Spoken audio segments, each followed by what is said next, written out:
La paz de Cristo, hermanos. Hoy la Iglesia celebra la memoria de San Francisco de Sales, un francés, obispo, doctor de la Iglesia, que vivió entre el siglo XVI y el siglo XVII.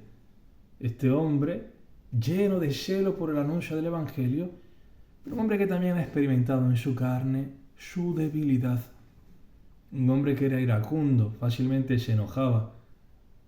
Y Dios le concedió la gracia de manifestar su dulzura, la mansedumbre de Cristo.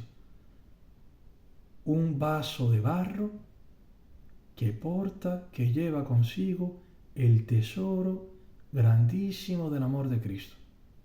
Pero siempre un vaso de barro. Y esta es la realidad, hermanos, tuya y mía. No somos seres perfectos, vasos de barro también. Y Dios ha querido llamar precisamente a vasos de barro. Y el Evangelio de hoy nos muestra esto. Escuchemos. Del Evangelio según San Marcos. Subió al monte y llamó a los que él quiso. Y vinieron junto a él. E instituyó 12 para que estuvieran con él. Y para enviarlos a predicar, con poder de expulsar los demonios. Instituyó a los 12 y puso a Simón el nombre de Pedro, a Santiago el de Zebedeo y a Juan el hermano de Santiago, a quienes puso por nombre Boanerges, es decir, hijos del trueno, a Andrés, Felipe, Bartolomé, Mateo, Tomás, Santiago el de Alfeo, Tadeo, Simón el cananeo y Judas Iscariote, el mismo que le entregó. Palabra del Señor. Gloria a ti, Señor Jesús.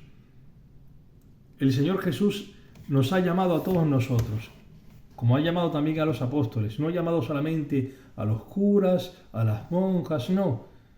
Si Dios te ha llamado a ser cristiano, pues ha tenido también para ti esta vocación. Primera vocación del cristiano, primera llamada es estar con Cristo, estar con Dios. Dios te ha llamado para estar contigo. Quiere tener intimidad contigo, ser una sola cosa contigo. Ese es el deseo de Dios. Y ya luego, de aquí brota la misión. Llevar a Cristo a los demás. El santo de hoy, San Francisco de Sales, es un santo que hablaba de la vida devota y decía que toda persona en cualquier condición, estado, podía y está llamada a vivir en la santidad. Dios te ha elegido también. Y te ha elegido a ti y a mí, como ha elegido a los 12. Vasos de barro para manifestar su gloria. Veamos quiénes son estos vasos de barro. Primero llamó a Simón, que le puso el nombre de Pedro. Simón, primer papa, es un hombre que negó a Cristo, que apostató. Hay 3 pecados que son horribles para la iglesia. La iglesia primitiva era terrible, también para el Israel antiguo. Uno era el asesinato, otro era el adulterio, las relaciones sexuales fuera de la santidad del matrimonio. Y tercero,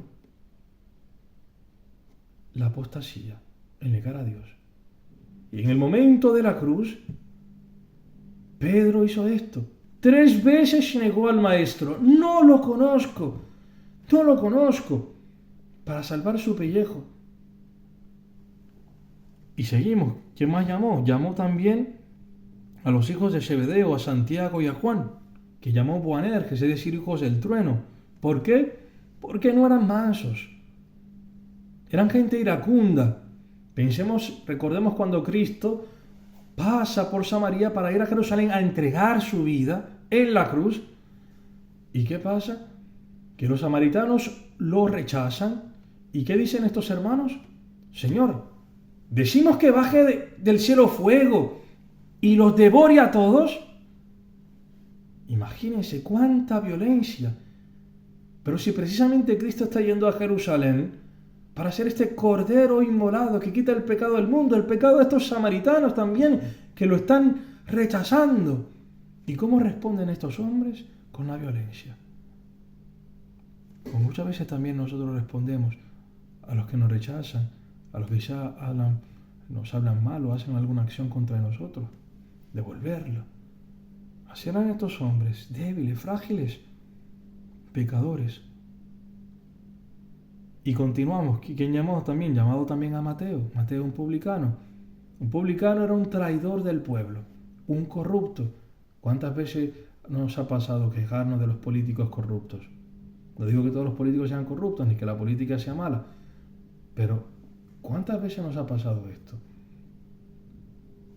Mateo era un corrupto. Era un hombre que recogía los impuestos de su pueblo para dárselos a los romanos que sometían a Israel. Tenía a Israel bajo su yugo. Y no solamente que tomaban los impuestos para el pueblo enemigo, sino también que tomaba sus propios intereses. Una parte de los romanos y lo otro que me tienes que dar para mí. Y bien, un hombre así llamó el Señor a un publicano, un pecador público. Y Cristo lo dirá: delante de ustedes van los publicanos y las prostitutas. ¿Y por qué ellos? Porque no pueden esconder su pecado, porque lo tienen presente ante sus ojos. Todo el mundo lo sabe que son pecadores. Por tanto, cuando Cristo les llama, reconocen el amor de Dios, la misericordia de Dios, su gratuidad, que no merecen nada, y en cambio Dios les ama gratuitamente. Y esto es lo que experimenta Mateo. Y luego continuamos. ¿Quién más llamó? Llamó a Judas Iscariote. Judas Iscariote, que le entregó, que le traicionó. Y no pensemos que tú y yo seamos mejores que ellos. Somos tan débiles y frágiles como Judas también. Judas fue llamado por el Señor. Judas también expulsó demonios. Judas experimentó grandes milagros, fue testigo de milagros de Cristo. Tú y yo también podemos traicionar al Señor. ¿Y cuántas veces lo hemos hecho? Pero bien, hermanos, el Señor lo primero que es que ha llamado a estos hombres pecadores a acercarse a Él. Y la primera lectura de hoy nos habla de la alianza que Dios ha querido hacer en su Hijo. Esta nueva alianza, donde el Señor ha querido y quiere esto: escribir su ley en nuestro corazón, darnos de su Espíritu Santo, que es el Espíritu Santo que han recibido estos hombres que en el momento de la cruz han abandonado al Señor. El único que se quedó al pie de la cruz fue Juan. Los demás han abandonado al Señor, y todos, a excepción de Judas Iscariote, que no tuvo la humildad de acoger el perdón de Dios, a diferencia de Pedro, que lloró amargamente su pecado y acogió el perdón de Dios, la misericordia de Dios, todos recibirán el Espíritu Santo, la paz del resucitado. Y en la profecía de hoy, que se lee en la Epístola a los Hebreos, dice que el Señor, con esta nueva alianza, borrará nuestros pecados y no se acordará de ellos. Es lo que experimentaron ellos, que Cristo no les sacó en cuenta sus pecados, sino que les perdonó. Dios, cuando perdona, olvida. Y esto hay que subrayarlo. A veces puede ser que la soberbia nos impida perdonarnos a nosotros mismos. Cuando ya nos hemos arrepentido y hemos pedido perdón a Dios, nos hemos confesado, es posible que incluso después de eso la soberbia nuestra nos diga: ¿cómo es posible que he hecho esto? ¿Cómo es posible? Esto lo digo sobre todo, de forma particular, por las personas, por ejemplo, como las mujeres que han abortado en su vida, que han abortado 1, 2, varios niños. Después que han abortado, difícilmente se perdonan. Porque ¿cómo es posible que una madre asesine a su hijo? O también pecados diferentes. Y la soberbia te diga constantemente: pero ¿cómo es posible que yo haya hecho esto?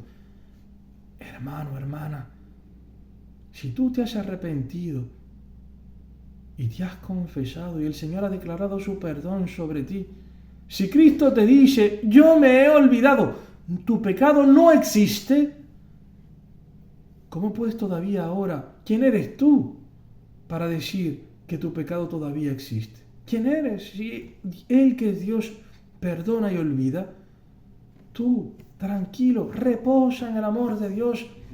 Más bien, alégrate y haz fiesta de que Dios derrama tanta misericordia en tu vida, en mi vida. Cuán grande es el amor de Dios. Y de frente al recuerdo del pecado, en la humildad, demos gracias a Dios por su misericordia y recemos por aquellos que sufren esos pecados que tú y yo ya hemos sufrido. Pidamos por ellos, que el Señor tenga piedad. Y si es posible aconsejar a alguien que sabes que está dirigiéndose al mismo camino de muerte que ya tú has pasado, no tengas miedo. Dale una palabra de vida, de consolación. A quien ha caído también, ayúdalo a levantarse. Háblale de Cristo, del amor de Dios, de la potencia de su misericordia. Dale tu experiencia. Ánimo, hermanos. El Señor nos ama con locura. Por eso repito, la primera vocación, la primera parte de nuestra llamada, llamado principal, es estar con Cristo, estar con Él. Luego, el poder llevar el Evangelio a los demás. Quien como presbítero, quien como monja, quien como padre de familia, quien como madre, como en la situación en la que estás, si vives con Cristo, podrás llevar también a los demás, tú siendo un vaso de barro, llevar el tesoro que es el amor de Cristo a los demás. Alabado sea Jesucristo.